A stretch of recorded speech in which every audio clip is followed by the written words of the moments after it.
Okay.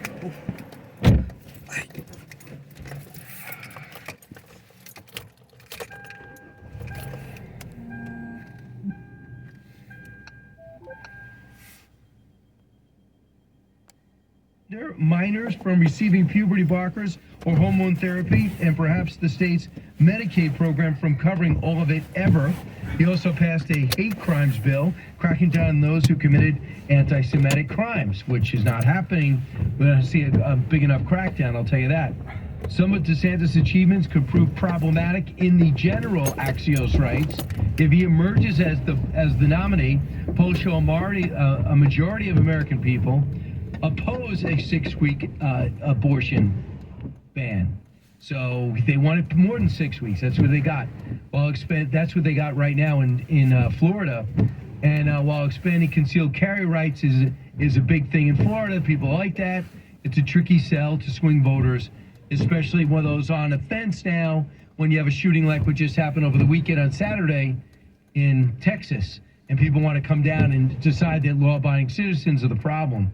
The other thing to keep in mind with the Biden people, and I think it'll be affecting his schedule, he's doing almost nothing.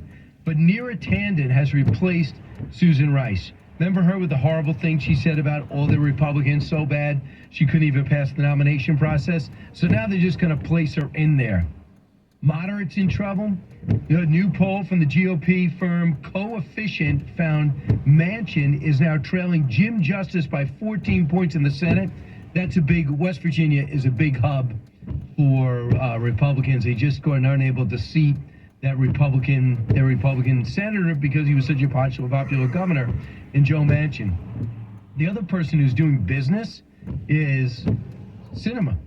But Sinema decided, I left the Democratic Party. I want to be a Republican, but all she is effective. And says, despite the incumbent in the state, large numbers of independents, Sinema has consistently pulled in third place in the early public offering, testing a three-way matchup against Ruben Gallego.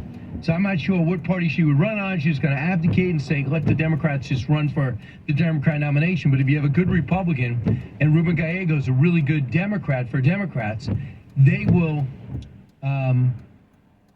necessarily, obviously, Senator Sinema, who leans more left, will take a bite out of the Democrats. That'll help the Republican if he or she is a contender. And it could be Carrie Lake. So we'll see what happens. She says that even though she really should be governor, and who rightly should be governor, Carrie Lake will probably run for that spot. And the risk you have is if you lose twice, they really don't want to back you for a third time. So that's why you can really pick your spots. Michio Kaku will be with us shortly. You'll listen to Brian Kilmeade Show. Don't move.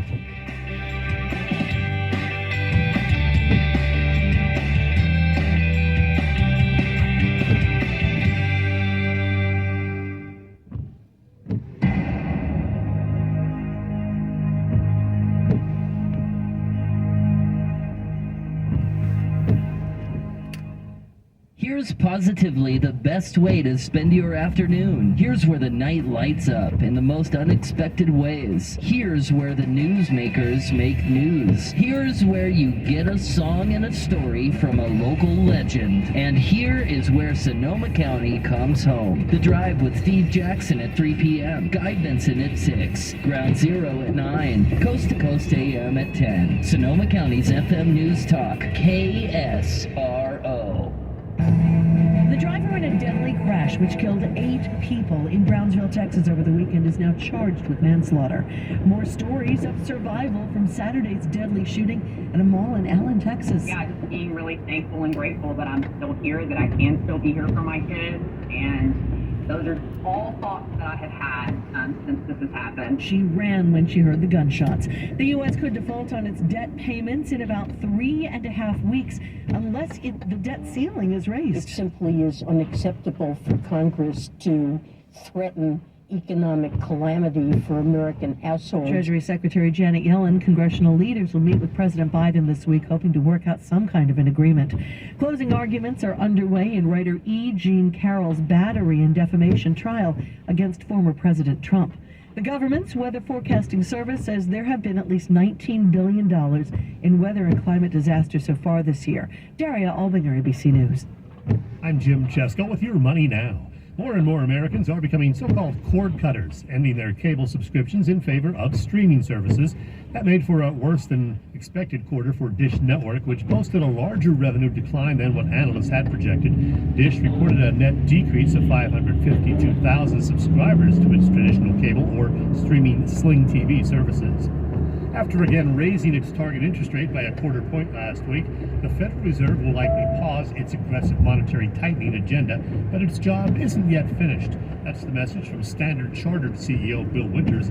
He told CNBC that the tightening pause will give policymakers the opportunity to take stock of the latest economic data and the extent to which their efforts to cool inflation are succeeding, rather than marking an official end to the current tightening cycle. Stocks are lower so far today. The Dow Jones Industrial is down 82 points. The S&P 500 down just 2. The Nasdaq Composite lower by 13. That's your money now. If you own a small to medium-sized business that kept employees on payroll through COVID, you may have a big cash refund waiting for you. The Employee Retention Credit is a tax credit of up to $26,000 per employee. And now, more businesses than ever qualify.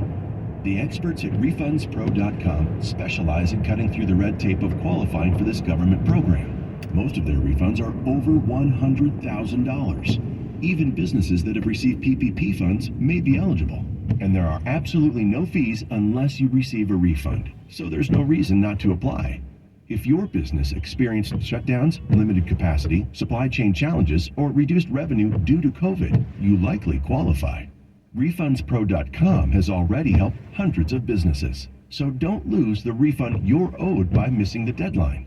Get started today with a free 5-minute questionnaire at RefundsPro.com. That's refunds with an S, pro.com. KSRO. Everyone knows that an ounce of prevention is worth a pound of cure, right? Austin here from More Home Services, and that's especially true when it comes to your air conditioning system. A precision tune-up and professional cleaning costs a little bit up front, just $88, but will prevent much bigger, more expensive, and inconvenient problems later. We actually replace systems all the time for people who don't get annual tune-ups. They either forget, or they just don't realize it's important. So instead of their system lasting 12 or more years like they should, they need to be replaced in just 6 or 7 years. Don't risk it. An ounce of prevention is worth a pound of cure. Call More Home Services for an $88 air conditioner precision tune-up today and keep your system clean, energy efficient, and in good working shape. Our number is 707-505-8000 or find us online at morehomeservices.com. That's 707-505-8000 or online at morehomeservices.com. I'm Castle Rosedale with your Seals with Sonoma County's most accurate, most dependable forecast. It'll be warming up this week. Today topping out at just 64 degrees with sunny skies in the afternoon, 56 along the coast. Wind speeds are mild, cloudy skies overnight, low 44. Mostly sunny then for the rest of the week, high 60s for Tuesday and Wednesday, mid-70s for Thursday, and then Friday getting into the low 80s. Depend on weather every 30 minutes. And FF News Talk 103.5 and 96.9 KSRO.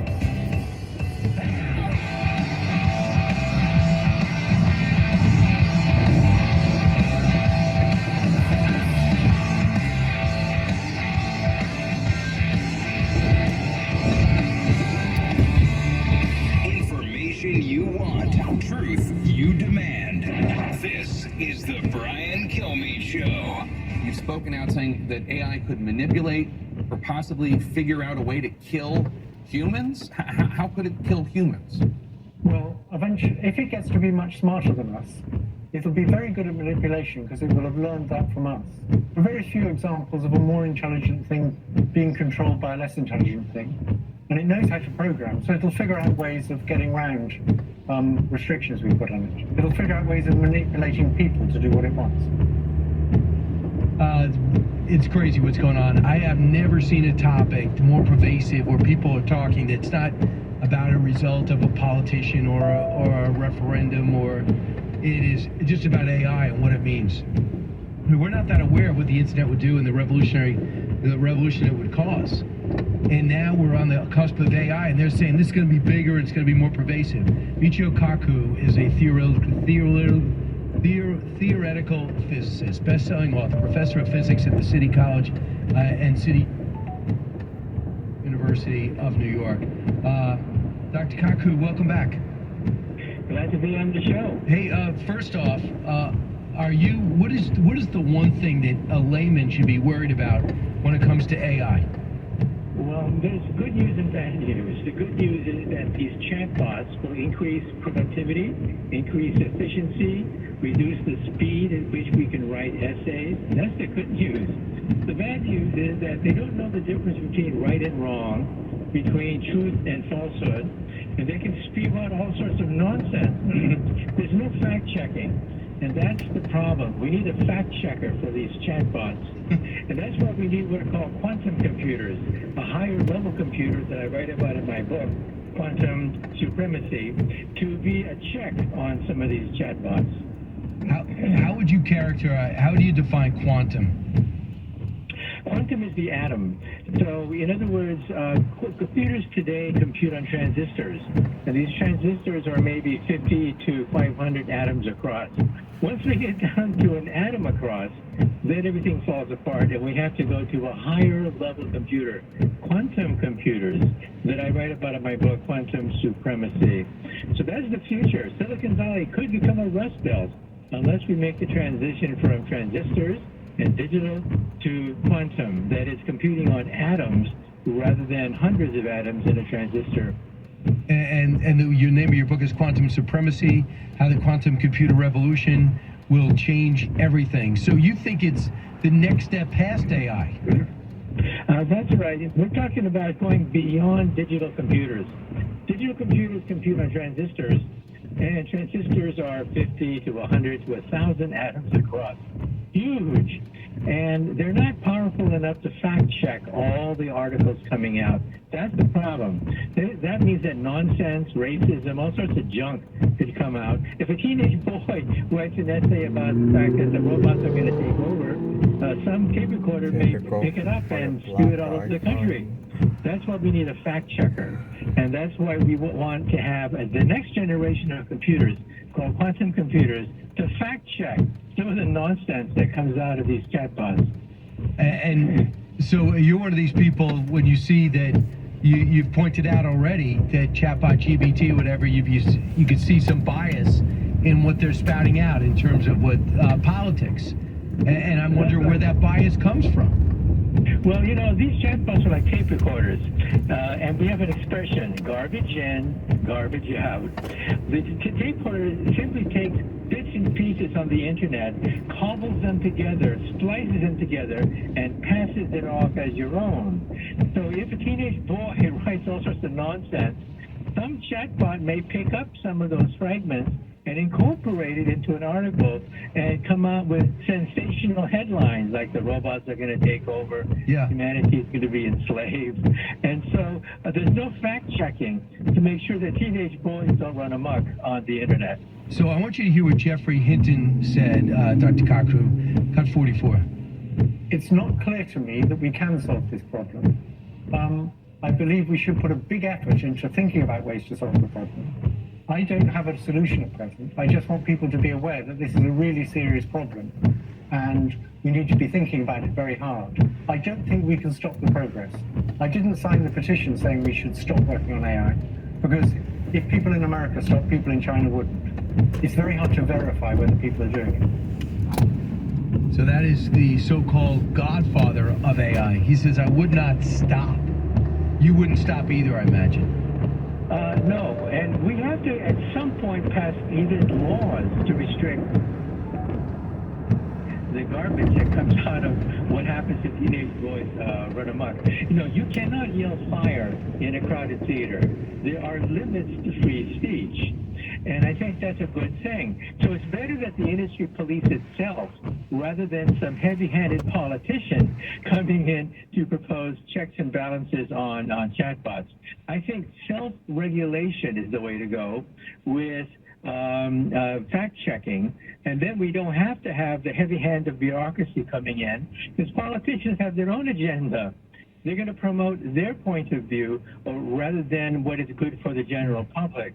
So I think in general we should allow free speech, but just like you can't yell fire in a crowded theater, there have to be some restrictions on it so that these chatbots don't run amok. Right.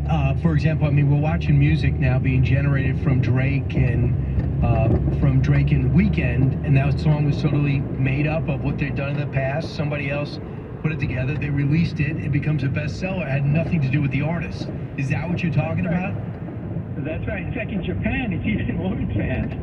They have concerts sung by musicians that have long died, and the voice is genuinely the voice of the original artist, but of course it's been modified by a computer. And so who controls the rights? You see, we're in an area where the law has not caught up with the technology. The technology is way ahead of the law. But rather than having politicians make the law, I would hope that the industry matures and realizes that it has to slow down, it has to self-regulate, or else some politician will come in with a heavy-handed sledgehammer and do the restrictions for it.